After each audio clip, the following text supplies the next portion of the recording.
Jadi belas kasihan dia itu lebih daripada apa yang saya cari, mau saya cari kan. Dan saya lihat fotonya tuh dia pakai kayak Zen Master gitu tadi, yang topinya tuh warnanya orange. Kaget juga saya. Dulu biksu ya. Iya Pak, tapi sekarang maka dia penulas asing. Ya. Nah, saudara, ini belas kasihan. Jadi belas kasihan itu adalah selalu berkaitan dengan kehadiran Tuhan. Ingat saudara ya, kehadiran. Dimanapun Allah hadir, di situ Dia menyatakan kasih dan kemurahan belas kasihannya. Dimanapun orang Kristen hadir, di situ belas kasihan kemurahan Allah hadir. Gitu. Ya. Nah, terus yang ketiga, lo ami. Saudara, artinya apa? Kamu sekarang bukan milikku lagi. Udah putus perjanjiannya. Sudah tidak ada perjanjian. Jadi saya sudah tidak mengakui lagi. Saya tidak mau. Kalau tadi kan saya tidak hadir. Nah ini tidak. Saya betul-betul tidak mau melihat kamu lagi. Putus. Artinya dia buang selama-lamanya. Nah, dengan satu syarat. Nah, ketiga ini ada syaratnya. Ya, poin 1 dan 3. Syaratnya apa? Bertobat. Terus saya tanya, kan tadi dikatakan, Gomer, kamu tuh ya Allah itu sudah baik, kamu tuh sudah begini. Ini loh aku hadir, kamu mengasihi kamu. Kenapa kamu kok masih pergi lagi, mengacau lagi, tak bayar lagi, balik tak bayar lagi? Kenapa kamu seperti ini? Nah, saya tanya, berarti bisa nggak bangsa Israel bertobat? Bisa nggak kita bertobat? Jawabannya adalah tidak mungkin. Tidak akan mungkin bertobat. Orang yang di dalam dosa tidak akan mungkin bertobat. Kenapa? Karena tidak ada hadirat Tuhan, tidak ada belas kasihan, tidak ada meterainya, kepemilikannya. Terus bagaimana supaya bisa bertobat? Nah, Hosea melihat seperti yang dituliskan, bahwa dia melihat bahwa Allah akan menjadi suami bagi orang-orang yang berdosa. Nah, ini inti daripada kitab Hosea. Itu namanya kabar mempelai. Masih ingat ya, ada gereja mempelai, kabar mempelai. Jadi Kristuslah yang akan menjadi suami bagi orang-orang yang berdosa, yang tidak mungkin bertobat. Dialah yang memberikan hidupnya dan yang akan menobatkan mereka. Di situ. Jadi Kristus itulah yang akan mengambil orang berdosa, bukan seperti Hosea yang kurang sempurna, yang tidak sempurna itu. Tetapi Kristus mengambil orang berdosa dengan tuntas dan dia mati bagi orang-orang berdosa. Nah, itu kekuatan daripada Hosea sebenarnya bukan pada Hoseanya, tetapi bagaimana Hosea melihat bahwa Allah akan menggenapi seluruh pertobatan ini bukan pada bangsa Israel, karena mereka tidak mungkin bertobat. Ini 3 tahapan ini. Mereka sudah tidak mengingini dan bahkan Allah tidak pernah mau kasih hati mau bertobat. Tidak ada. Allah tidak memberikan hati kesadaran pada mereka. Allah tidak memberikan rohnya. Allah tidak memberikan belas kasihannya. Tidak ada. Bagaimana kamu bisa bertobat? Nah, mungkin. Betul nggak? Bagaimana bisa? Nah, saudara, di sini keluarlah yang disebut sebagai anugerah. Anugerah. Nah, tanpa anugerah ini, maka tidak ada satu orang pun yang bisa bertobat. Tanpa Kristus mati di kayu salib, tidak ada jalan keselamatan. Tanpa penderitaan dan dia terkutuk di kayu salib, maka tidak ada yang dinamakan hadirat Tuhan, persekutuan dengan Tuhan. Terus kita diakui sebagai umatnya, tidak ada. Nah, saudara, jadi waktu terjadi pemulihan bangsa Israel di dalam kerajaan bangsa Israel, terus apa yang terjadi, saudara? Dituliskan dalam kitab Hosea dan juga kitab-kitab yang lain, Nahum, Habakuk gitu ya. Orang-orang Israel akhirnya bertobat hanya sesaat, seumur jagung. Mereka, oh ya Tuhan kami bertobat, maka dihentikanlah pembuangan, jebret, berhenti kan? Saudara tahu?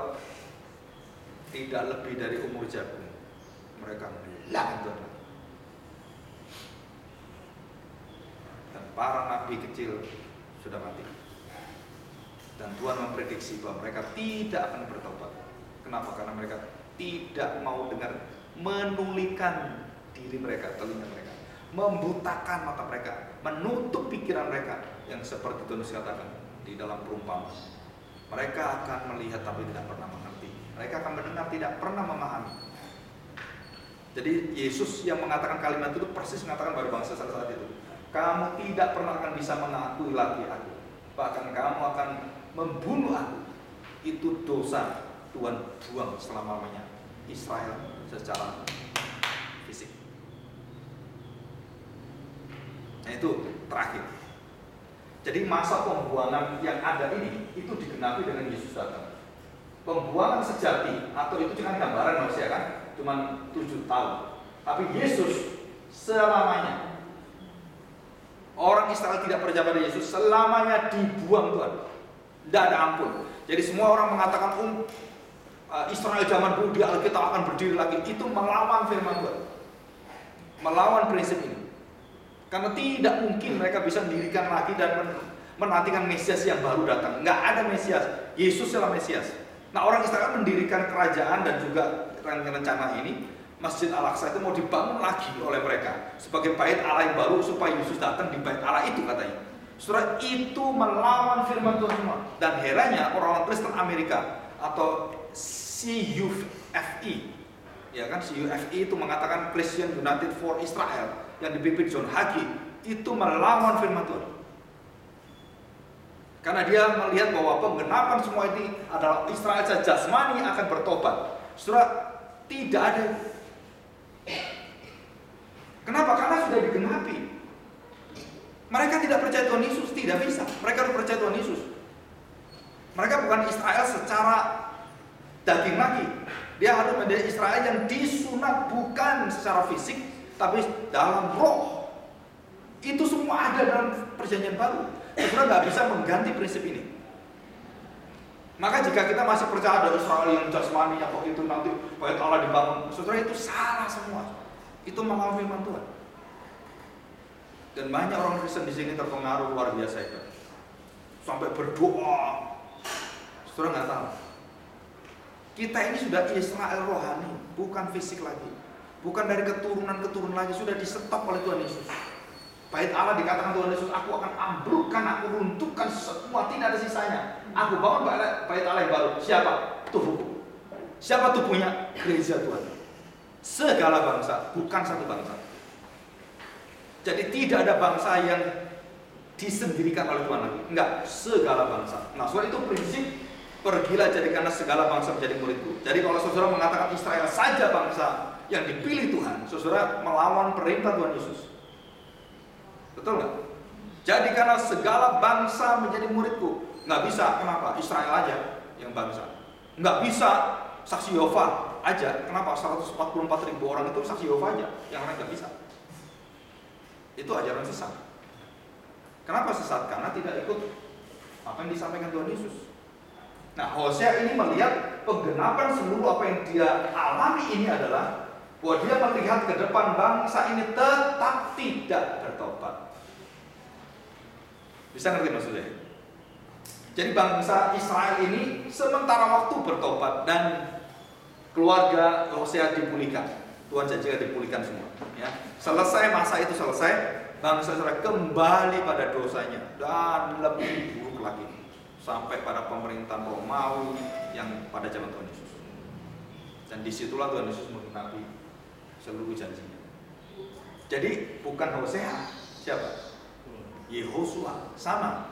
Hosea dengan Yehosua atau Yesus itu sama, keselamatan. Yosua juga sama, keselamatan. Jadi Yesuslah yang merupakan penggenap dari seluruh pembalikan ini. Nah, sekarang kita akan belajar ini ya.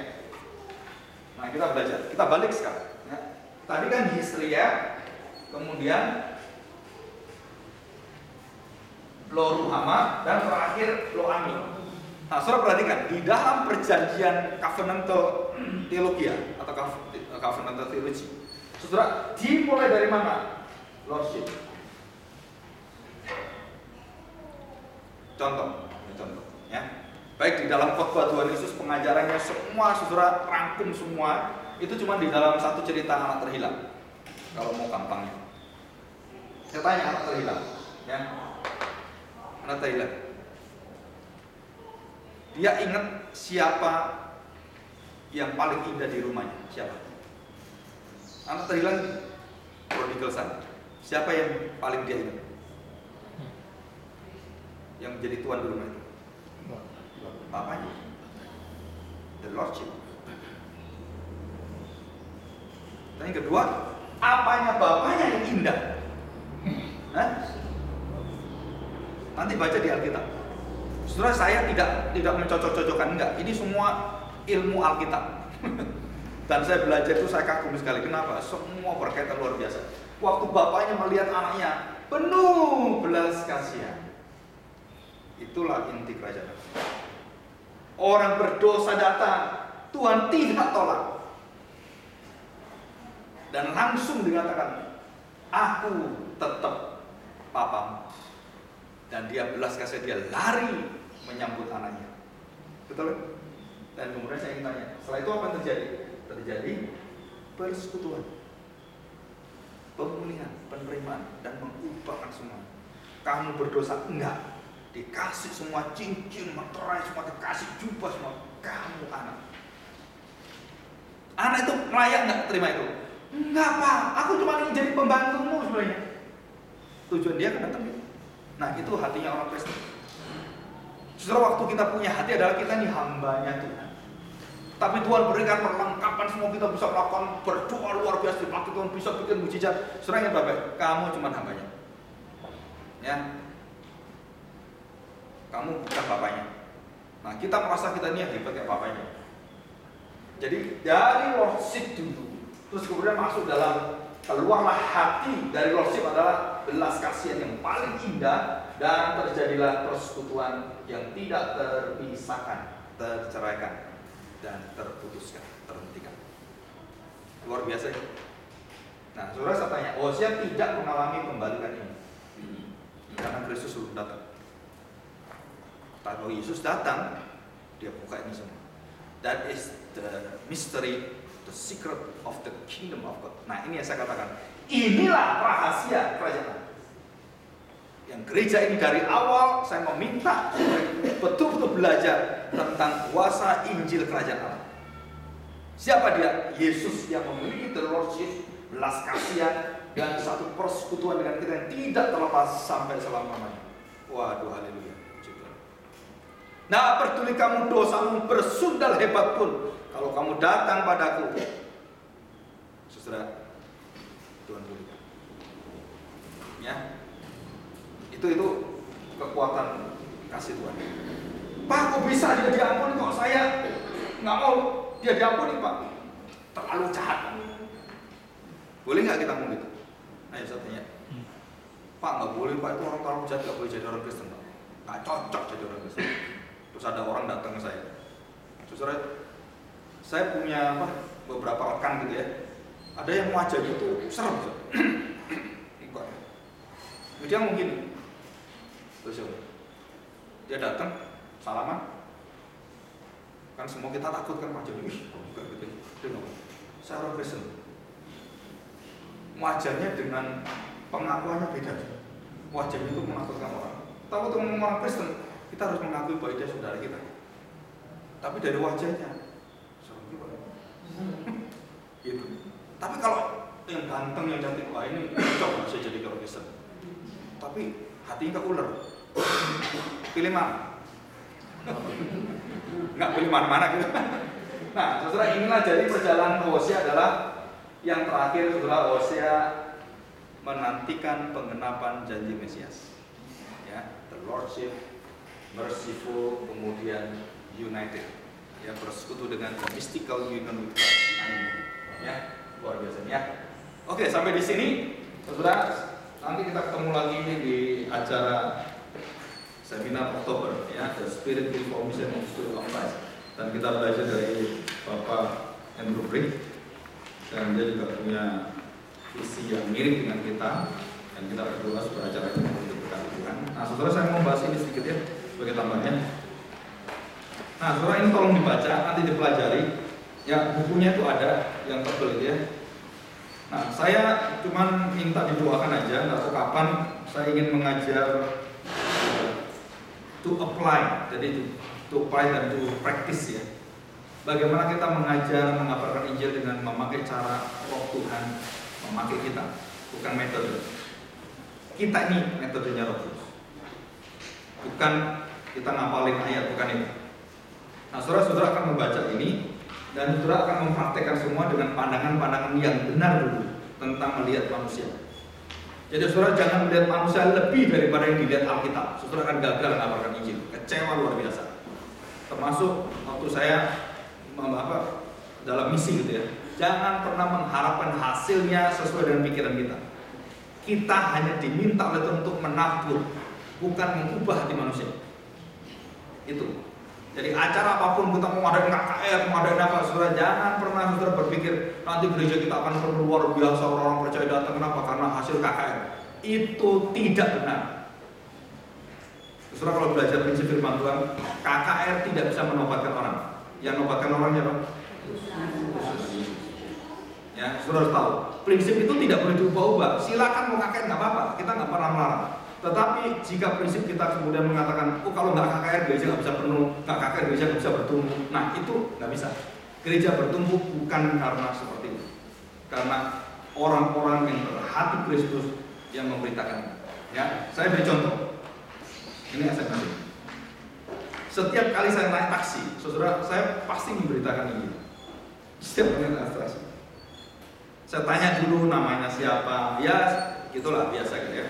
Terus saudara, sebelum berbicara dengan orang supir taksi itu, kan kita tahu manusia itu sudah dibelenggu dosa, betul ya? Dan waktu kita berbicara tentang Yesus saja, saya pernah ngomong tentang Bapak kenal Tuhan Yesus, langsung mukanya lain, langsung Bapak mau